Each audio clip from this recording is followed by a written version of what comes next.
Good morning, friends, and welcome back to She's At It Again. Today we are making a pasta dish that I want to share with you. The pasta's cooked, everything else goes in there just as is, and this is phenomenal. I wrote on the recipe back when I made it the first time in 2018. This is my new favorite, so a lot being said for that dish. So I have boiling, I have water, heavily salted with Himalayan pink salt in this stock pot, and we're going to cook that pasta. And you might be thinking, why do you have it out in a cup instead of just in the package? Because this calls for 12 ounces of pasta, and this is a big package. This was 2 pounds, so I actually had to weigh it. So if you're new to our channel, my name is Tanya. I don't know if I said that or not. And this is what we're getting started with. So I'm just waiting for this water to heat up. I'm going to give it a stir just to distribute the salt. Put the pasta in there. And I've said this before on former videos, the key to buying good quality pasta that's a better choice is to make sure it does not say enriched pasta, because that means they've taken out the part that they can sell to somebody else, the good part that you think you're getting, and substituting it with something else. So also the fact that this is made in Italy.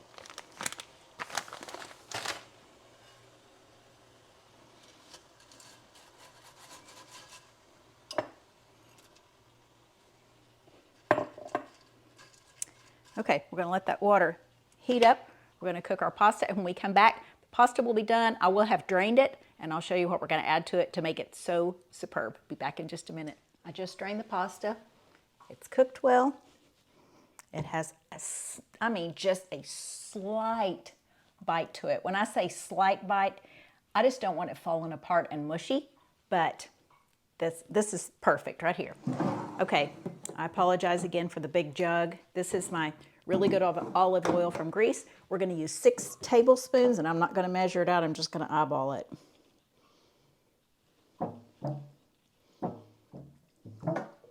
That's close enough.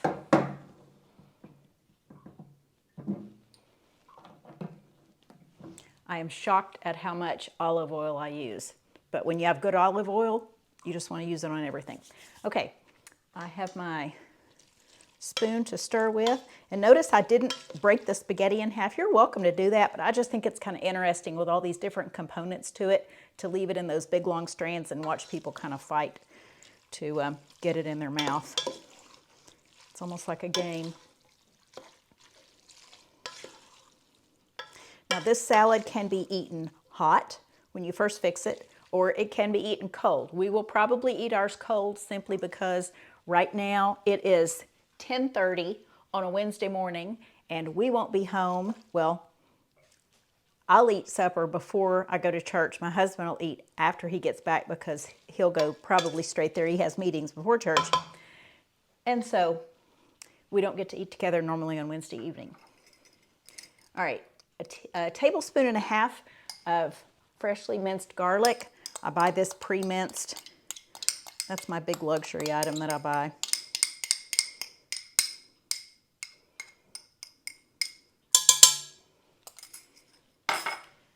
Give this a stir. 1.5 pounds of fresh tomatoes. Now don't panic and say, well, what are you supposed to do in the wintertime when you don't have fresh tomatoes? Use the canned kind, and I'll show you what kind to use. This is what kind I use if I don't have fresh ones. The diced tomatoes, and I use the fire roasted kind. I know it's kind of cheating, but it just gives it such a good flavor, but this is a great brand. And the diced still leaves it in enough texture to where it's kind of like getting fresh tomatoes. These are some kind of tulip tomatoes that my friend grows, and she always provides me with a lot of tomatoes. She feels sorry for me because I don't have a space to put tomatoes right now until we make some changes in our yard.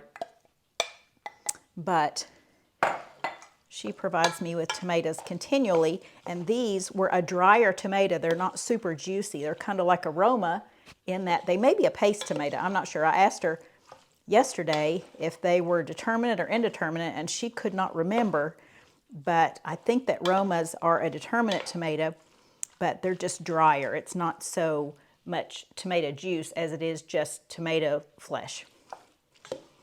To this, we're also going to add, let's see, a half a cup of black olives. Now, do those look black? I hope they look black on camera because they're really not. Because I opened this can and I went, well, shoot.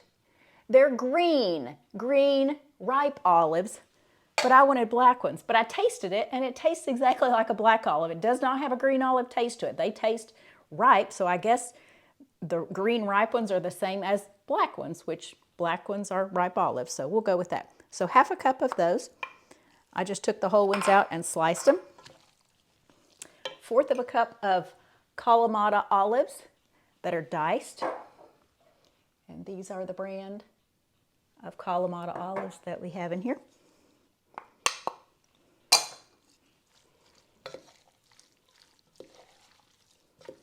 3 tablespoons of drained capers. And this is what capers, they come in all kinds of jars. Normally it's a tall, skinny jar, similar to this. 3 tablespoons of those. And put them in there. And those have been drained as well.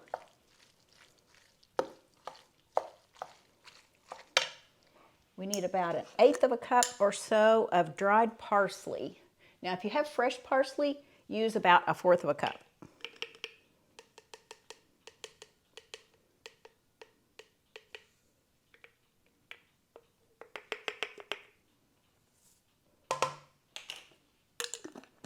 It looks like I need to refill my parsley jar.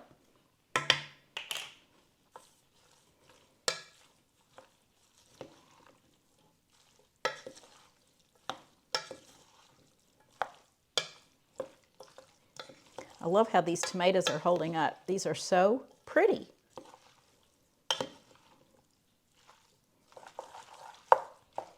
Okay, last thing I'm going to put in here, other than some pepper, because I heavily salted my water. I don't want to add more salt to it. I have some fresh basil out of my yard, and this is what fresh basil looks like, and it smells absolutely fabulous.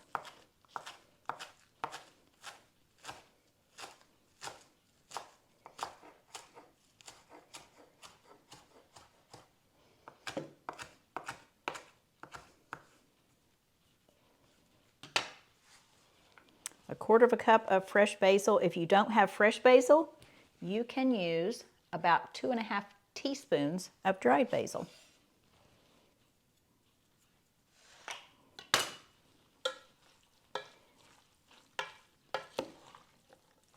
Goodness gracious, that smells good.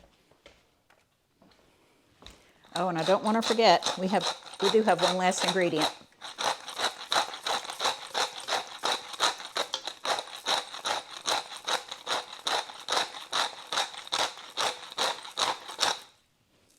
We like pepper a lot.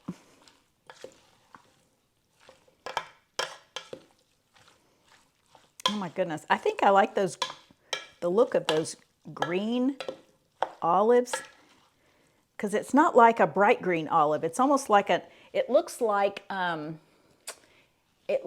army man, a plastic army man. You know what I'm talking about? That color? Like an olive, well, it's an olive green. Hello, it's an olive. Maybe that's why they call it olive green. But this is not a bright olive green, like one that you would have the pimentos in. It's not like that. Okay, I happened to use part of this feta the other day, so I have about as much as I need. You need about 5 ounces of feta.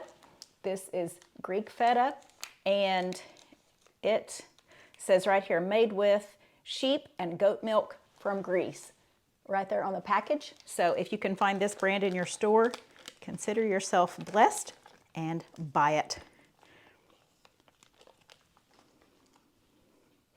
I could just take a bite out of this chunk of feta. It's just so good. But if you're not a fan of feta, then find another favorite cheese and use that. If you want something really mild, you can use some queso fresco or something like that. But we love feta. I'll save a little bit just for the top of it.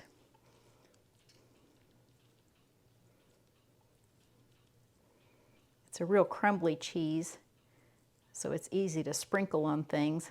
I hate the mess that it makes on my fingers, though. because if I didn't have that camera on, I'd be licking my fingers.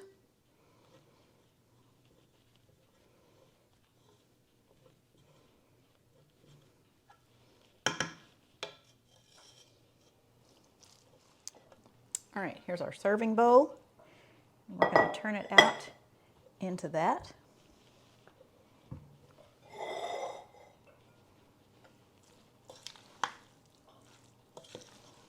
This looks so pretty.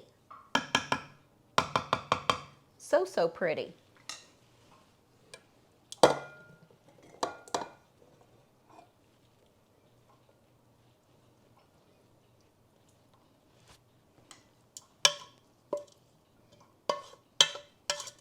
If you're gluten-free and you're looking at this going, man, I wish I could have that, but I can't because it has pasta in it. Let me tell you, if you've not tried lentil pasta, I would encourage you to try that. I could probably serve this with lentil pasta, and my husband certainly wouldn't bat an eye, and I wouldn't either because I enjoy it so much. Brown rice pasta, all those others just do not, they do not make me happy. But lentil pasta makes me happy. It is such, sorry for the banging noise. It is such a good consistency. It is such a good flavor. So if you can have lentils and you're gluten-free, I'd say that is a great option. I mean, a fabulous option. Because before I tried that, I was like, I would never be able to do gluten-free stuff. It is just, it's not right. But that particular pasta is fabulous. Okay, a little more feta on the top. Guys, this is so pretty, isn't it?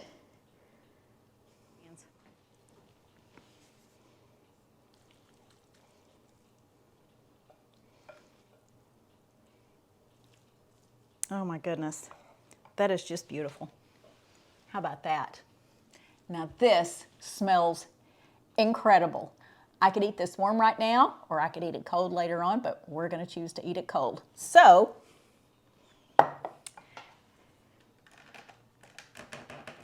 the recipe is in the description as always, and I always say this, but we look forward to sharing something again with you real soon. Now, I have a video that I did here a while back. I think it's called Greek cabbage salad, and it is. It's very fabulous.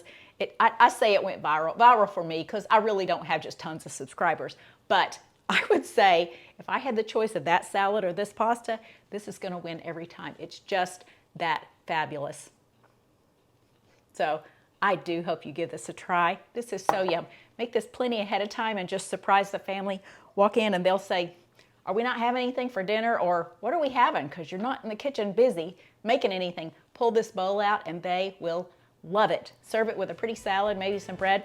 But anyway, we hope you enjoy it as much as we do. Thanks for joining us, and we'll see you soon. Bye.